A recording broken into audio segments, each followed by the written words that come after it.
Welcome back. Wheels on Wednesday. Tom Wheelahan, the former Tiger kicker, joins us. And Tom, I love the shirt. I like the color. Football Friday night. It looks good on me. I love it. Shows my eyes. Thanks for the shirt, Rod. Brand new shirts. We'll be throwing these out the rest Check of the these season puppies out. in our high school football coverage. That's coming up on Friday night. First, though, Saturday. Let's talk about last Saturday. Mizzou at Toledo.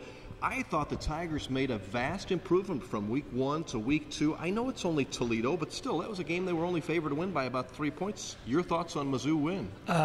Big game on the road, first of all. Coach Pinkel's homecoming. I think they could have beaten him by a lot worse, but he's a really classy coach. When he knows the game is over, it's over. Slowed it down, got some guys in the game. I thought we moved the ball pretty well, got another takeaway. But all in all, 3 months from now, a W is a W. That's what you pay for. A business investment, and we're 2-0.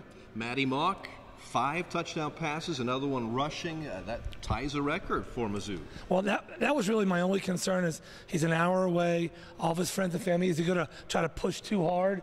But you know what, though? He eased it up. He got it out there, made some great passes, some great catches. And like I said, we got the W, and nobody's hurt. We got UCF coming up in a couple days. Back home this Saturday, 11 o'clock start at Faurot Field. And UCF, this is a team that made it to the Fiesta Bowl last year and beat Baylor. I know they've lost some key players, but still, this is a pretty good team.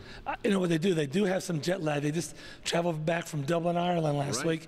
They should have beat Penn State, which is a much improved team. So if you think this game is just a W in the win column, you are mistaken. Great athletes in the state of Florida.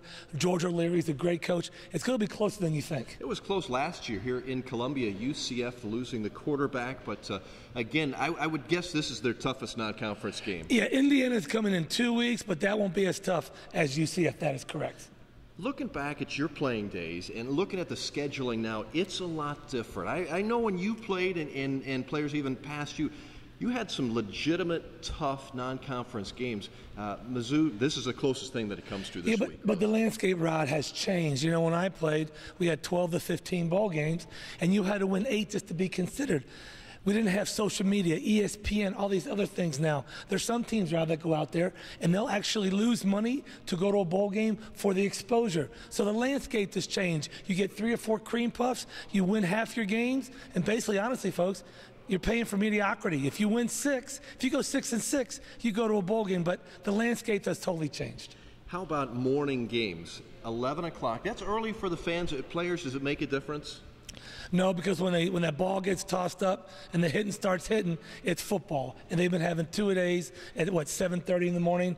So the games I hated playing were the ones at 8 o'clock where you got to sit around the hotel all day long. 11 o'clock, the game's over at 3 or 4, still got time to go downtown, hang out, hit a couple frat houses, so you're good to go. How about fans? Will they show up this Saturday for a game against UCF? I think it's a good matchup, but will Mizzou fans make it out there? Why not? They're 2-0. The only thing I don't like is that every game is on TV. You got to hold some of those games back to make people come down and watch. But if it's a nice day like it's supposed to be, that place will be packed. And we will see. How about professional football? Let's move over to the Rams and Chiefs. The Lambs and the Weefs, is that what you said? Oh, boy, they started the NFL season sort of on Sunday. Well, you know, the Rams had high expectations. Sam Bradford went out. Yeah. They had high expectations for the quarterback, Sean Hill. Their offensive line did nothing, and they got blasted by a mediocre pedestrian quarterback by the name of Matt Castle. And when the Vikings come in your house and blast you, it's over.